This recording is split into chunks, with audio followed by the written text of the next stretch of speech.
July 1944, a luxury hotel in the mountains of New Hampshire. 300 men, one secret agenda. What they decided in those 22 days would determine whether you could afford a home, whether your salary could buy what it did last year, whether entire nations would drown in debt. They called it an economic conference. History calls it the birth of modern financial control. But here's the question nobody asks. What if your struggle to make ends meet was designed in that room? The year is 1944. World War II is still raging, but the Allies know victory is coming, and they face a terrifying question.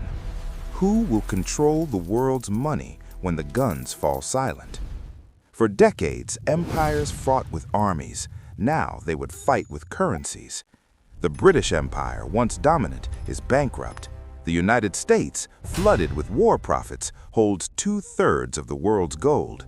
A new king is being crowned, not with a ceremony, but with a conference. Its name, Bretton Woods. 730 delegates from 44 nations arrived at the Mount Washington Hotel. They came believing they were negotiating, but one man already held all the cards: Harry Dexter White, the American architect. Opposing him, John Maynard Keynes, Britain's brilliant economist, fighting for a world where no single nation controlled everything. What happened next wasn't diplomacy, it was a heist. And the stolen goods? Your financial freedom. Here's how they built the cage. Imagine money is water. Before Bretton Woods, every country had its own river. Each currency flowed independently. What Bretton Woods did was simple. It built one massive dam, the dollar. From now on, every currency would be locked to the dollar, and the dollar would be locked to gold at $35 per ounce. Think of it like this. If money is a game, they just declared that America owns the bank in monopoly forever. But here's the genius part, the part they don't teach in schools. They also created two institutions, the International Monetary Fund and the World Bank. Official purpose? Help struggling nations rebuild. Real purpose? Control them. Here's how. A country needs money. The IMF offers a loan, but the loan comes with conditions. Cut social spending, open your markets, privatize your resources. Suddenly, your government doesn't answer to you anymore. It answers to Washington. And if you refuse, your currency collapses, your economy starves. Keynes saw this coming. He proposed an alternative, a neutral world currency, controlled by no single nation. He called it the Bancor. It was elegant, fair, balanced.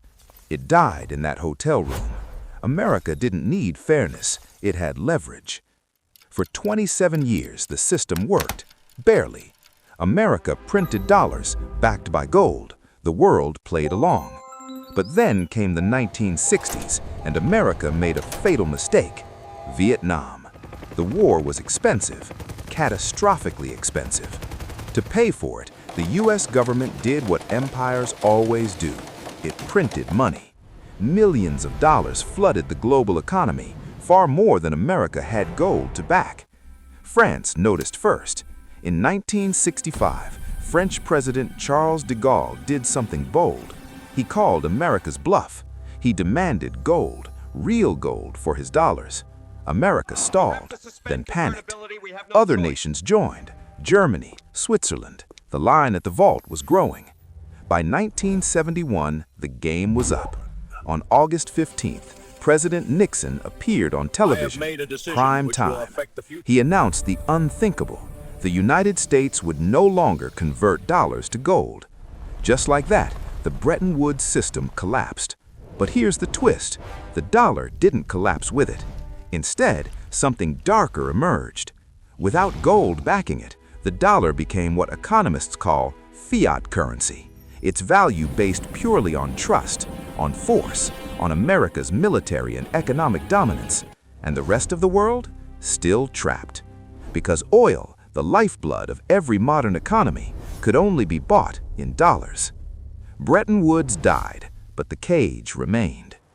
So what does a meeting in 1944 have to do with your rent in 2026?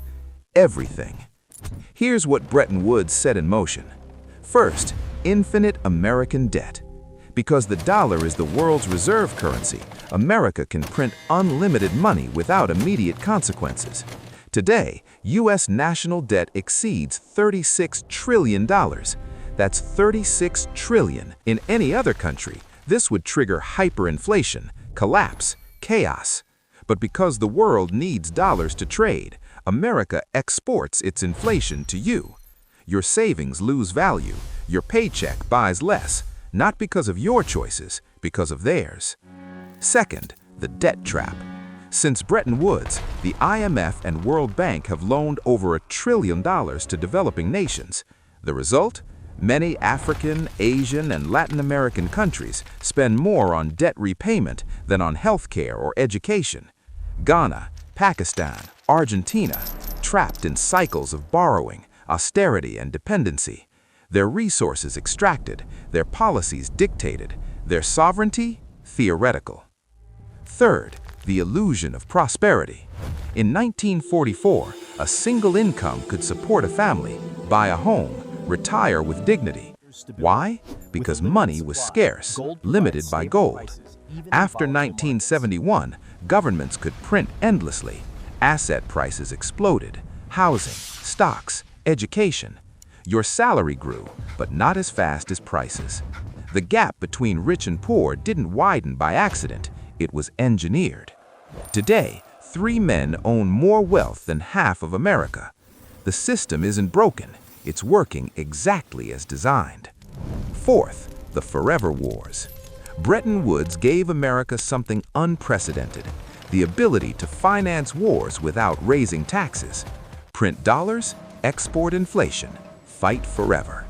Iraq, Afghanistan, Syria, 2 decades of conflict funded by a printing press, and the bill paid by everyone holding dollars, including you.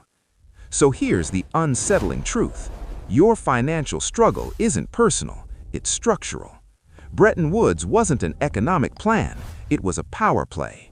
A system designed to centralize control, expand empires, and ensure that wealth flows upward.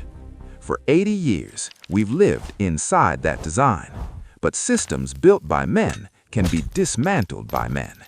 Today, cracks are forming.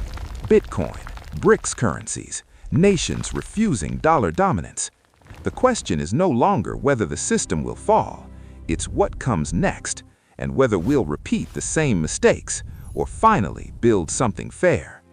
So here's my question for you. If you could redesign the global financial system from scratch, what would it look like? Drop your answer in the comments. Let's build the blueprint they don't want us to see.